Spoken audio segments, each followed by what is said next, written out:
안녕하세요. 심영섭입니다. 오늘은 이준익 감독의 영화 자산어보를 리뷰하려고 하는데요. 아직 영화를 보시지 않으신 분은 스포일러가 있으니까요. 영화 관람 후에 리뷰를 보시면 좋을 것 같습니다. 바닷소리가 들리면 망망한 바다 위에 배 한 척이 부감샷으로 떠 있습니다. 이력 편주라고 하죠. 1801년 한양에서 흑산도로 유배를 당해 내려온 당대의 학자 정약전이 타고 있는 배죠. 그렇다면 정약전은 왜 이 먼 오지까지 오게 된 것일까요? 영화는 먼저 정약전이 흑산도로 유배된 신유사옥을 짧게 스케치합니다. 정약종, 정약전, 정약용 3형제는 당시 서학이라 불리우는 천주교를 믿었는데요. 천주교에 관대했던 정조와 달리 순조가 왕위에 오르자 수렴청정하던 정순대비가 이 서학을 사교로 규정하고 천주교도를 박해한 사건입니다. 정약종은 순교하고 정약용과 정약전은 유배길에 오르죠. 훗날을 예감한 듯 영화 속 정조는 정약전에게 버티라고 말을 했는데요. 1801년 당시 그는 형의 죽음, 멸문지화, 파산 같은 인생의 쓰리쓴 맛은 다 경험하고 흑산, 즉 죽음과 같은 검은 산에 접어든 것이죠. 영화 속에서 그는 자신의 처지를 아내는 과부가 되었고 자식은 고아가 되었다고 묘사하고 있습니다. 이 유배가 정약전에게 또한 못 견딜 비극인 것은 바로 4살 차이 동생 정약용과의 생이별에 있었죠. 그들은 같은 아버지와 같은 어머니를 둔 친형제 사이였습니다. 또 학문적 동지로 어려운 글이나 경전을 해석할 때는 꼭 함께하는 스승과 제자 사이기도 했죠. 그런 두 사람이 1801년 나주 북쪽 율정 주막에서 하룻밤을 자고 헤어지게 됩니다. 이준익 감독은 이 역사적 사건을 재현하면서 맞잡은 형제의 손을 클로즈업 하는데요. 이렇게 이 부분을 클로즈업 합니다. 이 만남은 그 후 16년간 강진의 정약용과 흑산도의 정약전이 평생을 서로를 그리워하면서 지낸 마지막 만남이기도 했습니다. 율정의 이별에서 정약용이 지은 시 한 구절이 있는데요. 흑산도 아득한 곳 바다와 하늘뿐인데 그대는 어찌하여 바닷속으로 가시나요? 라는 시였습니다. 바다와 하늘뿐인 검은 산, 그리고 바닷속으로 들어간 지식인. 그는 이때의 심정을 자산어보 서문에서 자산은 흑산이다. 나는 흑산의 유배와 있어서 흑산이라는 말이 어둡고 무섭다라고 말했습니다. 아마도 흑산의 유배는 그에게 죽음의 초입에 당도한 것과 같은 좌절감과 소외감을 일으켰을 것으로 보입니다.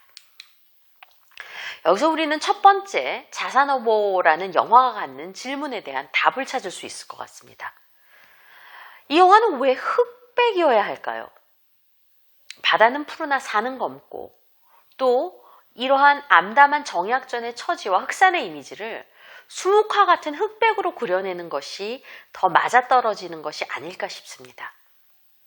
흑백 영화일 수도 있는 게 아니라 흑백 영화여야 할 것 같습니다. 한 지식인이 중심, 당대의 중심, 즉 병조 자랑이던 벼슬, 서울이란 수도, 양반이란 모든 중심에서 가장 멀어졌을 때 벌어지는 인생의 단면이 바로 자산어보의 핵심 내용이기 때문이죠. 또 그럼 여기서 또 다른 질문도 생겨납니다. 흑산도에 도달한 정약전, 성리학과 서학을 두루 통달했던 한 지식인은 어쩌다 생물학자 혹은 해양학자가 된 것일까요? 여기서 정약전과 정약용은 그 삶의 궤를 달리합니다. 아니, 생각이 달라집니다. 정약용은 강진에서 목민심서를 썼지만 정약전은 흑산도에서 자산어보를 썼습니다. 정약용은 관리의 올바른 마음가짐에 대해서 썼습니다. 이미 양반인, 이미 벼슬이 있는 사람을 상정하고 지도 편달에 글을 쓴 것이죠. 그러나 정약용은 그저 자신이 사는 곳에 대한 호기심, 알고 싶은 욕망과 쓰고 싶은 욕망 때문에 자산어보를 저술한 것입니다. 이것이 실학의 본질이고 이것이 공부의 본질이겠죠. 자산어보는 어쩌면 지식과 공부에 대한 영화라는 생각이 들었습니다. 정약전은 모호한 인간에 대한 공부 대신 자명하고 명징한 사물에 대한 공부를 하기로 마음먹습니다. 그리고 흑산도의 어부인 창대가 한 말, 물고기를 잡으려면 물고기를 알아야 하고 홍어가 댕기는 길은 홍어가 알고 가오리가 댕기는 길은 가오리가 압니다. 라는 말에 깊이 마음이 움직이죠. 양반에게 물고기란 천하고 비린내 나는 것에 불과합니다. 그러나 물고기에 대해 질문을 하는 정약전은 질문이 곧 공부라고 말을 합니다.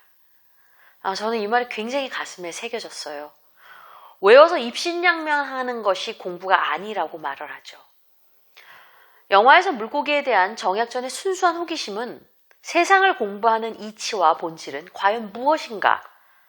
라고 우리에게 질문을 하는 것입니다. 이런 가운데 창대와 정약전이 만나는 것이죠. 처음에 정약전은 창대를 상놈이라고 부르고 영화에서 많이 나와요. 이 상놈이란 말이.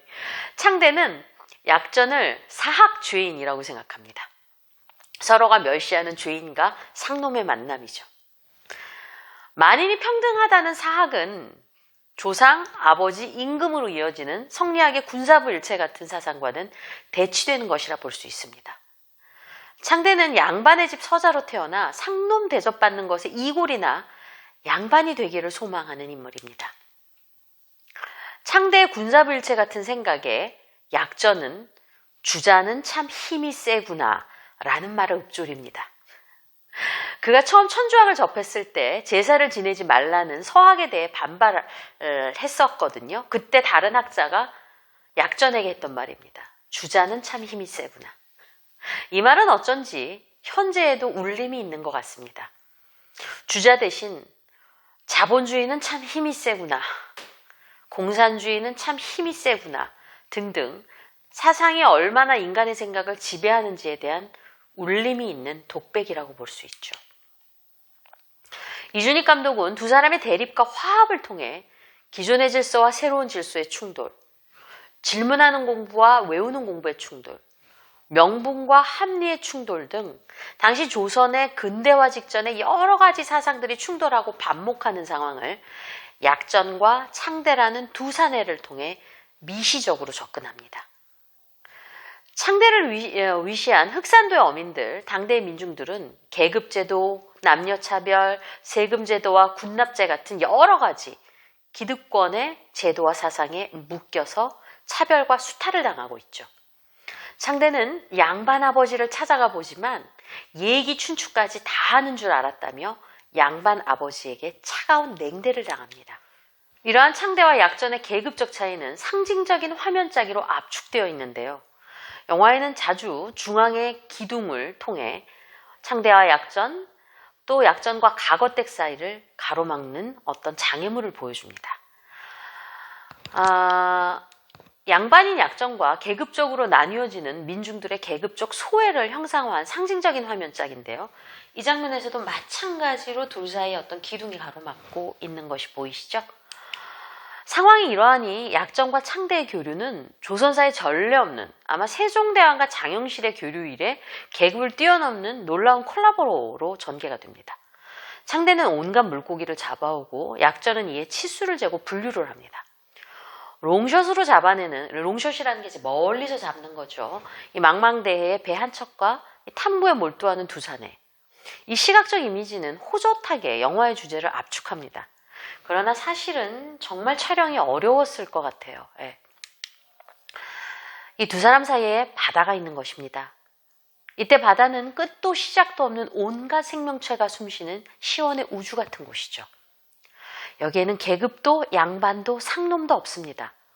수평적인 세계라고 할 수가 있죠. 이준익 감독은 이 흑산도 바다 촬영에 참 많은 공을 들입니다. 창대가 돛돔을 잡는 장면이 있거든요. 특히 바닷물 속과 바다 밖을 이렇게 넘나들는, 또 변요한 씨 그 표정도 너무 좋고요. 연기도 좋고요. 박진감 넘치는 생생한 낚시 장면을 선보입니다. 마치 영화 노인과 바다에서처럼 말이죠.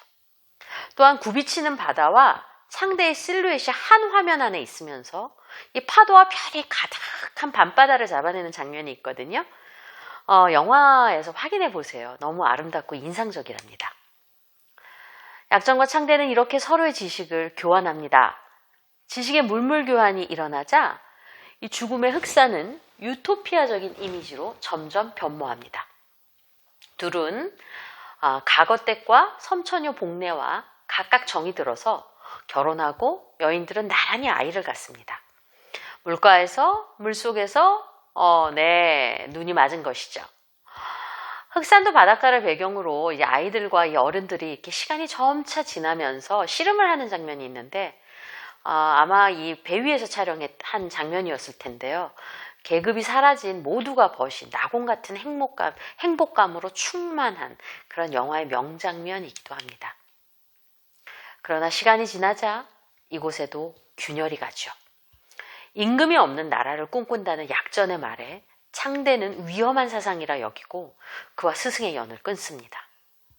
그는 진사인 아버지의 지원으로 오히려 한양에 가서 과거도 보고 그토록 원하던 양반의 갓을 쓰게 되죠.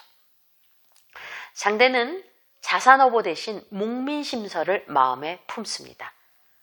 일찍이 정약용 앞에서 그의 제자와 시대결을 벌여서 이긴 그였습니다. 이렇게 해서 나가본 육지, 그리고 어렵사리 양반이 되어서 누리는 영화는 오히려 창대 가족의 목을 죄입니다. 바다와 대비되는 육지의 삶은 지옥도 그 자체죠. 수평적인 세계는 사라지고 수직적인 세계가 짓누릅니다. 목민의 마음은커녕 부정부패가 들끓고 관리들은 백성들의 벼에 모래를 섞습니다. 군포수탈로 인해 양민들이 스스로의 생식력을 거세하는 비극이 비일비재하죠. 카메라도 그 어느 때보다도 날이선 하이앵글, 로우앵글, 즉 낮게 찍고 높은 곳에서 찍는 이런 수직적인 앵글이 충돌합니다. 결국 참다 관리를 응징하러 창대는 나가는데요. 이 씬에서 이렇게 슬로우 모션 촬영이 일어나는데 굉장히 좀 비감합니다. 그는 배운 대로 못 살면 생긴 대로 살 것을 결심합니다. 정말 영화의 명대사인 것 같아요. 예. 이후 펼쳐지는 장면은 이 자산어보의 가장 은유적이고 가슴 아프고 서정적인 장면입니다. 약전의 빈궁한 섬생활과 창대의 육지의 삶이 교차 편집되고 스승의 목소리가 화면을 울립니다. 먹물을 취하여 글씨를 쓰면 색이 매우 윤기가 있다. 그러나 오래되면 벗겨져 흔적이 없어진다. 바닷물에 넣으면 먹의 흔적이 다시 살아난다고 한다. 그 뼈는 곧잘 상처를 아물게 하고 새살이 나게 한다. 갑오징어를 빌려서 스승은 상처 입은 제자의 삶을 멀리서 위로하는 듯 보입니다.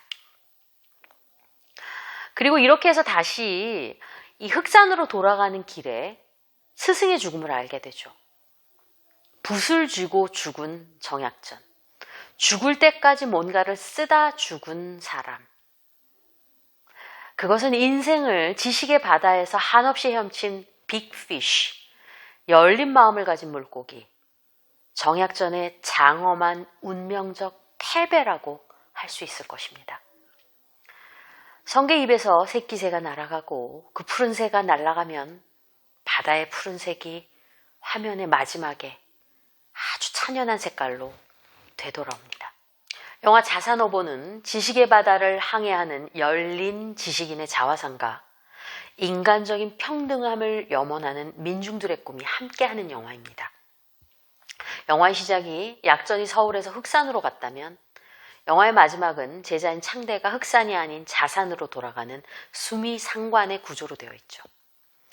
이러한 수미상관적인 구조는 나이, 성별, 계급에 상관없이 서로가 서로의 친구가 되고 스스로 자유인이 되는 평생의 여정을 아우릅니다. 자산은 정약전의 호이기도 합니다.